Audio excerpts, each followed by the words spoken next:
నీ బిడ్డలు బిగబట్టబడక విడుదల నొందుతారు, భయపడవద్దు. భయపడకుము, నేను నీకు తోడయున్నాను. తూర్పు నుండి నీ సంతానమును తెప్పించదును, పడమట నుండి నిన్ను సమకూర్చి రప్పించదును.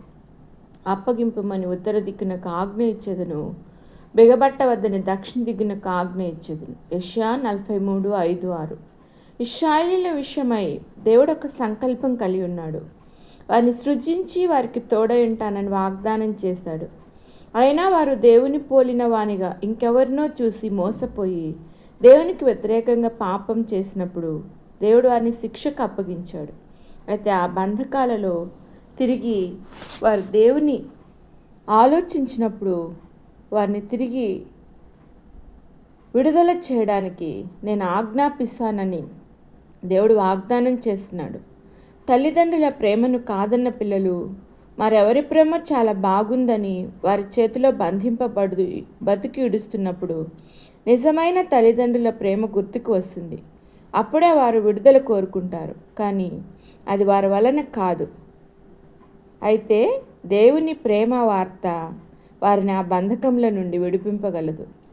లూకాసు వార్త 15వ అధ్యాయము 11-24 వచనాలలో తప్పిపోయిన కుమారుని వృత్తాంతం చూచినప్పుడు తండ్రి మాటలను ధిక్కరించి తప్పు మార్గంలో నడిచి తలవాల్చుకునే స్థలం లేక తలడిల్లుతున్నప్పుడు తండ్రి ఇల్లు గుర్తుకు వచ్చింది. తప్పించుకురావడం సాధ్యం కాదు, కానీ అప్పగించు, బిగబట్టవద్దని దేవుడు ఆజ్ఞాపిస్తే అది ఎంతటి బంధకమైనా వీడిపోతుంది. దేవుని నమ్మి దేవుని కొరకు బ్రతుకుతున్న వారి బిడ్డలు దేవుని మీద విశ్వాసం కోల్పోయి ఎన్నో బంధకాలలో చిక్కుకొని తల్లిదండ్రులకు ఎంతో వేదన కలిగిస్తుంటారు. అట్టి వారి విషయమై వారిని విడిపించే విధానం ఎట్లా, వారిని రప్పించే విధానం ఎట్లా అని తల్లిదండ్రులు చింతిస్తుంటారు. అయితే దేవుడు వాగ్దానం చేస్తున్నాడు, వారిని నేను విడిపించి రప్పిస్తాను, బంధించవద్దు, వదులు అని ఆజ్ఞాపిస్తాను. ఆయన ఆజ్ఞాపింపగా త్రిప్పివేయగల వారు ఎవరునూ లేరు. ఆయన పట్టుకొని పోగా ఆయనను అడ్డగింపగలవాడెవడు? నీవేమి చేయుచున్నావని ఆయనను అడుగగలవాడెవడు? యేసుక్రీస్తు శిలువ మరణానికి ముందు యెరూషలేమునకు గాడిద పిల్ల మీద వెళ్ళాలని తన శిష్యుల్లో 2 పిలిచి, మీ ఎదుటనున్న గ్రామమునకు వెళ్ళి కట్టబడి ఉన్నటువంటి గాడిద పిల్లను తోలుకొని రండి. ఎవడైనాను మీతో ఏమైనాను అని అవి ప్రభువునకు కాల్సినవని చెప్పవలను. వెంటనే అతడు వారిని తోలిపెట్టునని చెప్పి వారిని పంపెను. మత్తయి 21:1-3. అనగా కట్టబడిన దానిని విడిపించి తోలుకు వచ్చే అధికారం ప్రభువునకు ఉన్నది.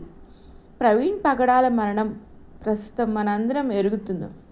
ఆయన కూడా అనేకమైన వ్యసనములలో బంధింపబడి బలహీనుడైన బతుకునీడుస్తుంటే నీవు లోకమునకు వెలుగు అనే మాట ఆయనను అన్నింటి నుంచి విడిపించి వెలుగులోనికి నడిపించింది. అనగా ఆయన ఆజ్ఞకు తప్పించి విడిపించే శక్తి ఉంది. కనుక పిల్లలు బంధకాలలో ఉన్నారని, పరిస్థితులు మారవేమోనని, స్థితిగతులు ఇంతేనేమోనని కృంగిపోవద్దు. దేవుడే చెప్తున్నాడుగా, నేను ఆజ్ఞాపిస్తాను తప్పించమని, వదలమని, విడవమని అని. ఎందుకు భయపడాలి? భయపడవద్దు.